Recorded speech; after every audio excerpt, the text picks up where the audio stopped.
அனைவருக்கும் வணக்கம். தெய்வீக பலன்கள் சேனல் சார்பாக தங்களை அன்புடன் வரவேற்கிறோம்.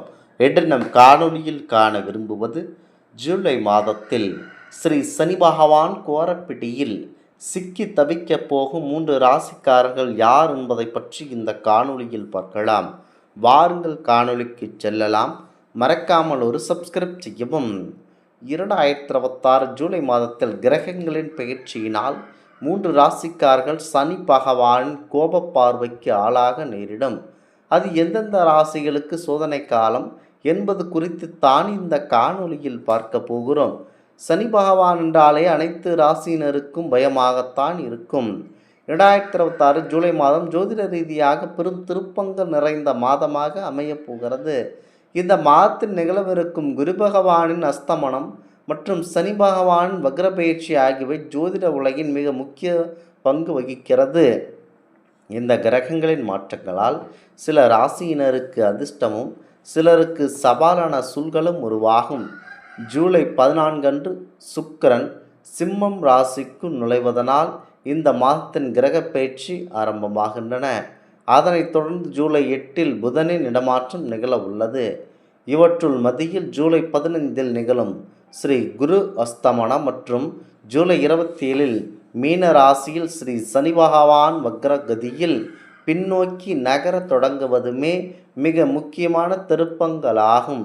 பொதுவாக குரு அஸ்தமன காலத்தில் திருமணம், புதுமனை புகுவிழா போன்ற சுபகாரியங்களை தவிர்ப்பது விளக்கம். இந்த விசேஷ கிரக நிகழ்வுகளால் ஜூலை மாதத்தில் எந்தெந்த ராசிகள் சற்று விழிப்புடன் எச்சரிக்கையுடன் செயல்பட வேண்டும் என்பதை பார்த்து தெரிந்து கொள்ள வேண்டும். முக்கியமாக முதலாவதாக சிம்மம் ராசி இருக்கிறது. சனி பகவானின் வக்கிர சஞ்சாரமானது சிம்மராசிக்குள் மன ரீதியான அர்த்தங்களையும் ஒருவித பதற்றத்தையும் கொடுக்கலாம். தம்பதியினரிடையே வீண் விவாதங்கள் வரக்கூடும் என்பதனால் பொறுமையாக இருக்கலாம்.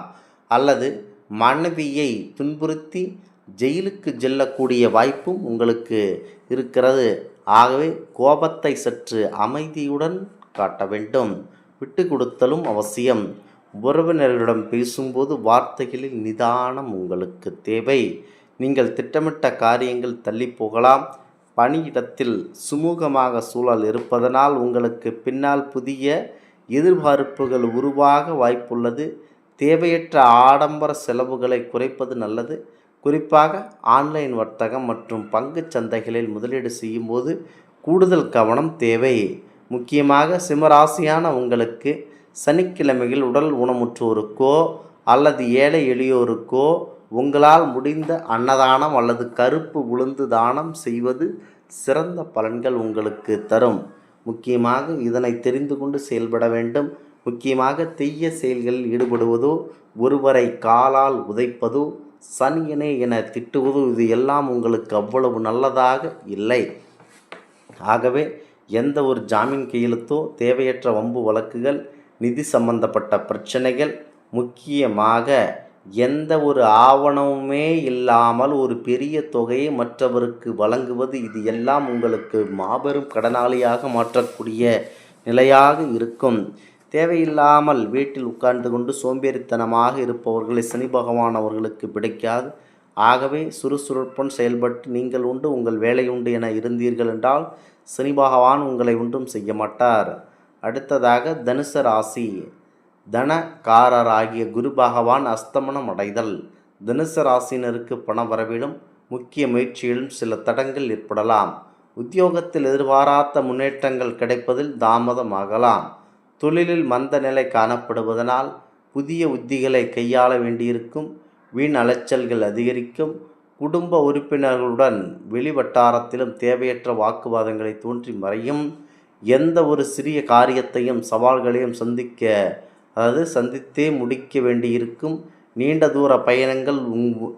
தூர பயணங்களின் போது உங்களது உடைமைகளின் வாகன ஓட்டத்திலும் கூடுதல் எச்சரிக்கை தேவை.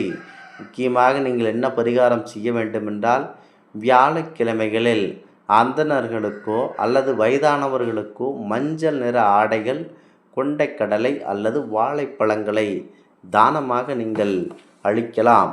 முக்கியமாக தேவையில்லாத சண்டை சச்சரவில் ஈடுபட வேண்டாம்.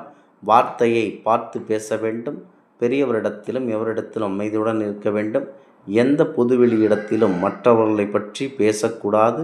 தேவையில்லாத திருமணங்களை நடத்தி வைப்பது, அதற்கு மத்தியஸ்தராக அமைவது, தேவையில்லாத ஆவணமே இல்லாத நிலபுலன்களை மற்றவருக்கு வாங்கி கொடுப்பது, எந்த ஒரு ஆவணமே இல்லாமல் ஒரு பெரிய தொகையை மற்றவருக்கு கொடுப்பது, இது எல்லாம் உங்களுக்கு உயிருக்கே ஆபத்தாகக்கூடிய நிலை இருக்கிறது.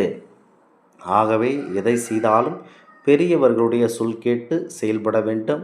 முக்கியமாக மனைவியுடனும் தாய் தந்தையருடன் அனுமதி கேட்டு, மனைவியினுடைய தாய் தந்தையரிடம் அனுமதி கேட்டு எந்த ஒரு செயலையும் முடிவெடுப்பது உங்களுக்கு நல்ல பலன்களை தர வல்லது. அடுத்ததாக கும்பம் ராசி நண்பர்கள். கும்பராசியை பொறுத்தவரை அதாவது கும்பராசியின் அதிபதியான சனி பகவானே வக்கரமடைவதனால் இந்த ஜூலை மாதம் உங்களுக்கு சற்று சோதனையான காலகட்டமாக இருக்கிறது.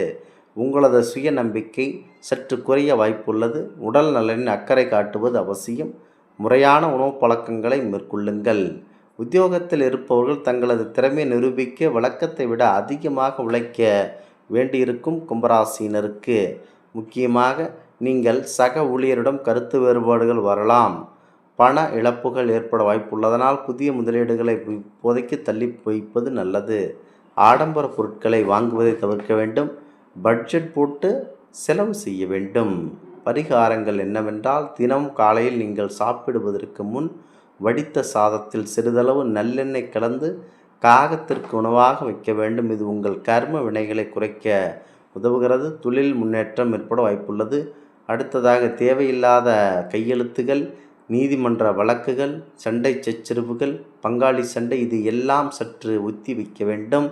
எந்த ஒரு தொழிலையும் தேவையில்லாத திருமணங்களையும், முக்கியமாக எந்த ஒரு ஆவணமே இல்லாத ஒரு நிலபுலன்களை மற்றவருக்கு வாங்கி கொடுப்பது, தேவையில்லாத ஜாமீன் கையெழுத்து, முக்கியமாக எந்த ஆவணமும் இல்லாத பணத்து ஒரு மிகப்பெரிய தொகையை மற்றவருக்கு கொடுப்பது, இது எல்லாம் உங்களுக்கு உயிருக்கே ஆபத்தாகக்கூடிய நிலை இருக்கிறது.